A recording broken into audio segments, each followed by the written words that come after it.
Here are the biggest gaming leaks and news you've probably missed this week. We're talking Sony making bold moves with their latest hardware and software, like the new Bravia 8, aiming to be the king of home entertainment. Plus, Astro Bot just pulled off a major upset by snagging Game of the Year at the Game Awards. And Sony's wasting no time capitalizing on that with a sweet PS5 Slim Bundle. And Nintendo's not sitting on the sidelines either. They just confirmed Final Fantasy VII Remake, Intergrade for the Switch 2, finally breaking away from PlayStation exclusivity. Not to mention, Cyberpunk is hitting the Switch 2 with a surprising level of performance. Can you say 40 FPS on a handheld? But hold up, Battlefield's gunning for a comeback with a free-to-play Battle Royale mode for Battlefield 6. And if the leaks are true, they're trying to pull a Warzone-style success story. Stick around, because we're diving into all of it. What's hot, what's not, and why everyone's talking about these insane reveals. Let's go! So, I see a lot of video titles along the lines of PS5 games coming to Xbox because of Steam, or Microsoft's clever move on porting PS5 games to Xbox and Xbox handhelds. And I just want to remind everyone to chill the fuck out. I have a business background, and I'm telling you, this is not how business works. First of all, Asus is teasing a new handheld, and Xbox is hyping it as an Xbox handheld that will supposedly run a Steam app or Steam OS or something, right? I think you've all heard the news by now. So, let me make it clear. Xbox is dead. The handheld device will be Windows-based. The next Xbox will be a light version of Windows 11 or 12, or whatever it ends up being. Not only that, but it's also rumored that the next Xbox consoles, or whatever they'll be called, are going to be licensed out to companies like Asus, Lenovo, and other manufacturers to make their own versions of Xbox. Secondly, and I'm gonna sound like a broken record here, forget about ever getting a God of War, Spider-Man, Ghost of Tsushima, Last of Us, or any big, huge blockbuster game on PC day one. That's never going to happen. So, people can make their videos and flashy titles about all PS5 games coming to Xbox, but that's misleading to the highest degree. Not only that, but I want you to look at Sony's PS5 Pro price right now and Nintendo's pricing strategy.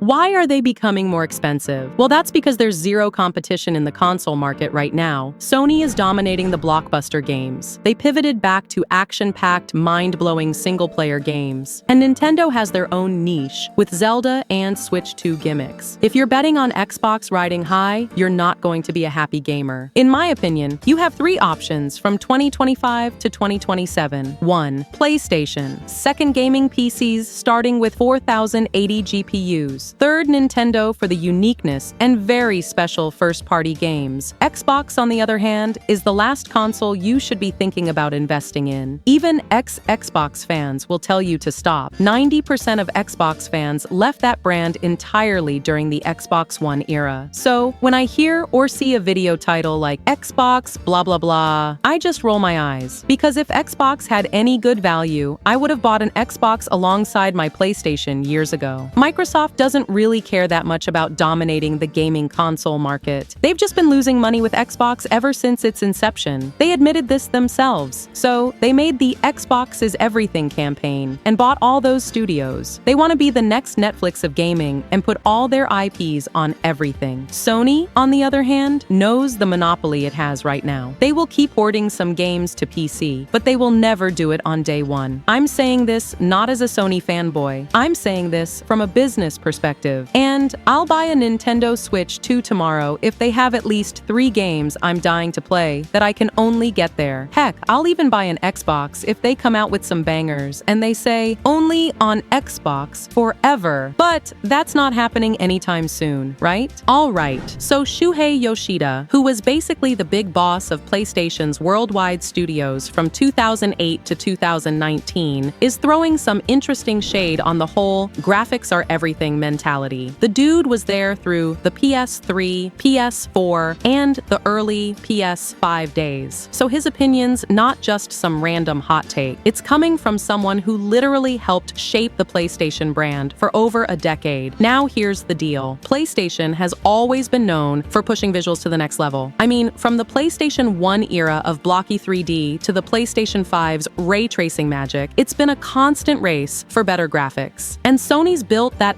expectation into their brand. Like, if you're buying a PlayStation, you expect it to blow your mind with how realistic everything looks. But Yoshida's saying that's not enough anymore. Sure, having the best graphics out there is cool and all, but he's suggesting Sony needs to rethink their whole approach if they want to stay relevant. His exact words, "Up until now, PlayStation's DNA has been driven by values such as cutting-edge graphics that have continued since. Users have also expected that from PlayStation games. However, it's about time we have to reconsider that. Of course, I think it's necessary to provide the very best in terms of graphics quality to those who want it. But in order to continue to be popular with users in a broad sense, we naturally have to change our way of thinking." Basically, he's saying Sony's gotta stop putting all their eggs in the pretty graphics basket. Because yeah, you can make something look gorgeous, but if development takes forever and costs a fortune, you end up with a bunch of studios sinking under their own ambition. And not everyone cares about graphics to the same degree anyway, especially with indie games proving you can do so much with simpler visuals if the gameplay is tight. Think about it. PS5's biggest bragging point when it launched wasn't even graphics. It was speed, faster load times, seamless transitions, that super fast SSD. And Yoshida's looking at that and saying, maybe that's the kind of innovation we should focus on more. Like, what if the PS6 prioritizes things like instant loading, AI integration, better social features, or even improved accessibility options? Stuff that actually changes how we play and experience games, not just how they look. The dude's basically throwing down the gauntlet. Is Sony ready to change how they think about consoles? Or are they gonna keep chasing better visuals until it breaks them?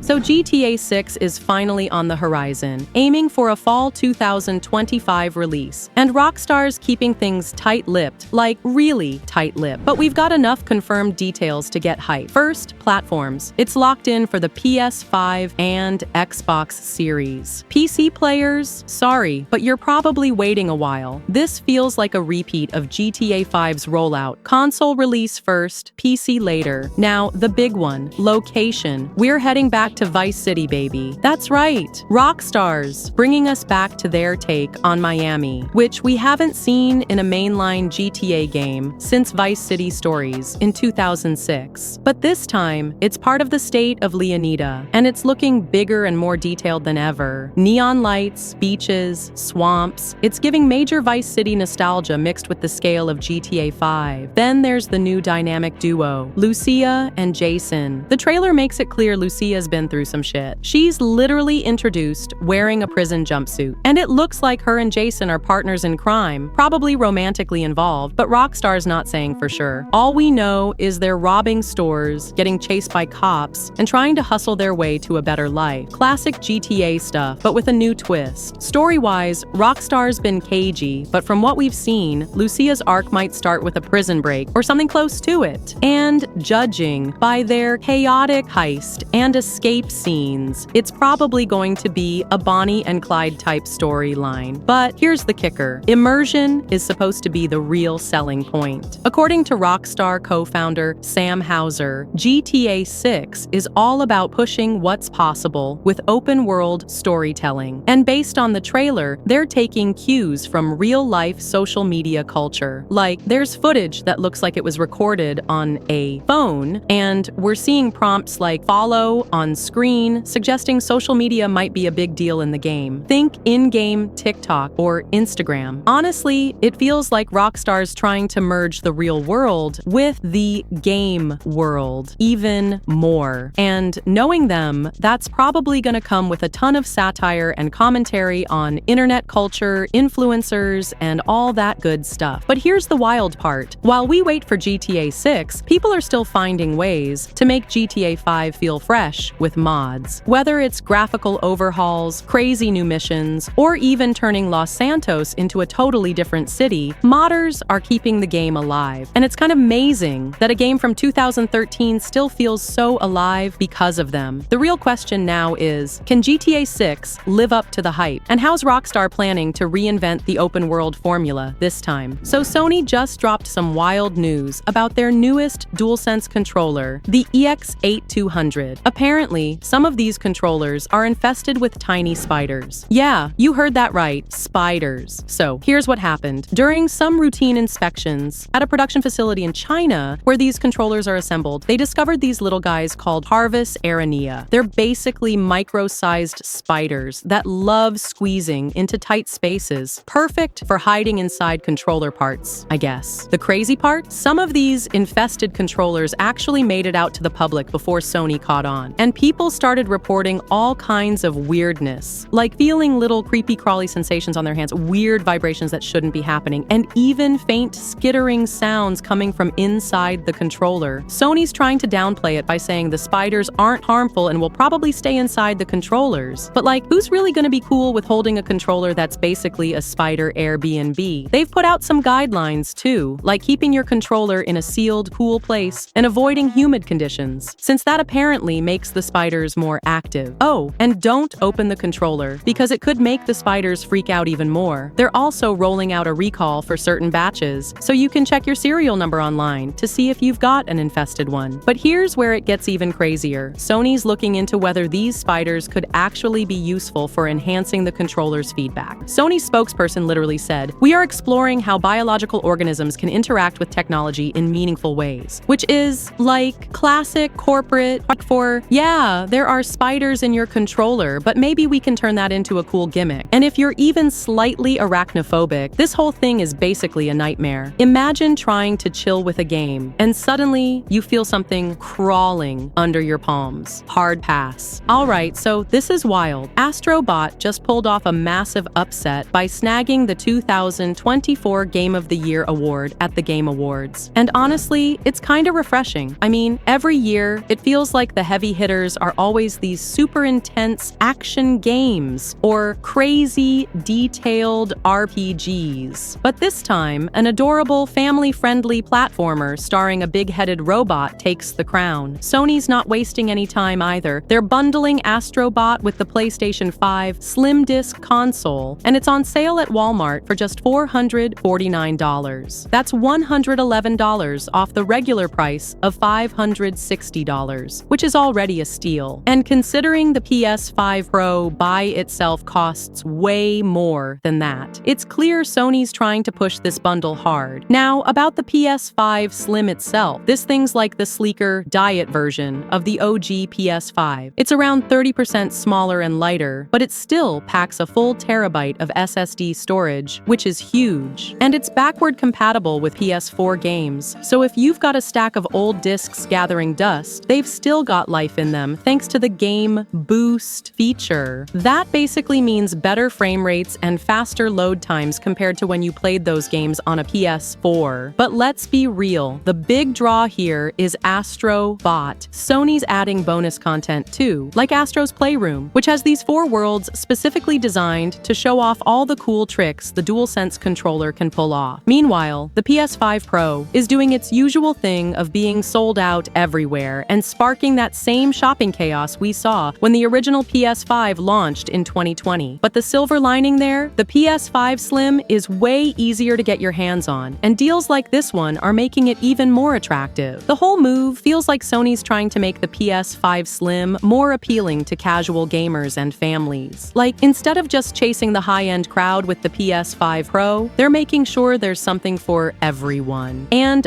bundling the Game of the Year winning Astro Bot, smart. But what's really interesting is that Astro Bot winning Game of the Year could change the way developers think about what's possible. Like, if a game this chill and lighthearted can snag the biggest prize in gaming, it might encourage more devs to experiment with smaller, more creative ideas, instead of just chasing the next big AAA blockbuster. Sony's definitely capitalizing on the moment, and for $449 with a game included, it's probably gonna sell like crazy. Here's the scoop on Ghost of Yote, the sequel to Ghost of Tsushima that everyone's been waiting for. Sony announced this thing last year, dropped a trailer, and now we're finally getting some fresh details from the game's official page. First off, this one's not a direct sequel in the sense of Jin Sakai's story continuing. It's set way later, like 300 years later in 1603, and we're getting a brand new protagonist named Atsu. She's basically on a revenge quest, hunting down the people who killed her family. And Unlike Jin's whole samurai versus ghost identity struggle, Atsu's out here just trying to survive, picking up jobs and bounties to fund her journey. The setting's also different. Instead of Tsushima, it's all about the lands surrounding Mount Yote, which is modern-day Hokkaido, so you can bet the environment's gonna feel fresh compared to the first game's landscapes. And considering how stunning Ghost of Tsushima was, you know Sucker Punch is about to flex hard with the visuals. Now, combat-wise, Atsu's got a whole arsenal to mess around with. We're talking an Odachi, Kusarigama, and dual katanas, all of which we already got a glimpse of in the trailer. It's sounding like the gameplay is gonna be way more varied this time, with each weapon probably offering different styles and abilities. And yeah, it's a PS5 exclusive. Sucker Punch isn't even pretending it's coming to PS4. They're going all in on next-gen performance, and it's supposed to run even better on the PS5 Pro. No exact release date yet, but they're saying 2025. Honestly, it sounds like they're trying to do something different here, instead of just rehashing Ghost of Tsushima's formula. The whole bounty hunting angle could add a cool layer of open-world gameplay, especially if it's more freeform and player-driven. And I wouldn't be surprised if they lean into a darker, grittier tone considering Atsu's backstory. Anyway, all eyes are on Sucker Punch to see if they can pull off something that lives up to the original. I mean, Ghost of Tsushima set the bar pretty damn high, so no pressure, right? Alright, so Cyberpunk 2077 is officially coming to the Nintendo Switch 2, and it's dropping on June 5th under the name Cyberpunk 2077 Ultimate Edition. This is pretty huge considering the game's been a demanding beast on consoles and PC since it launched in 2020. Now here's the kicker. It's priced at $70. That's kind of become the new normal for big games, but it's still a little eyebrow-raising for a Switch port, especially when you consider how much the original Switch struggled to handle anything remotely graphically intense. But here's where things get interesting. CD Projekt Red's Jan Rosner confirmed that if you buy the physical version, the entire game, including the Phantom Liberty expansion, is coming on a 64GB cartridge. No downloads, no day one patches, just plug and play. That's kind of a big deal, especially since Nintendo recently revealed that a lot of physical copies for the Switch 2 won't actually have the full game on the card. They'll just act as keys that unlock the digital version for download. So CDPR going all in with the physical version feels like a statement. Yeah, we can make this work. And considering Cyberpunk 2077's rocky launch, it's a smart move to reassure players that this isn't gonna be a half-assed port. Now, performance-wise, Bloomberg's Jason Schreier got some hands-on time with the Switch 2 version and said it runs at 40 frames per second in performance mode when the system is docked. That's actually pretty solid, especially if the visuals aren't getting completely butchered to make that frame rate happen. No word yet on how it runs in handheld mode, though. The fact that it's even running smoothly at all on a handheld console is impressive.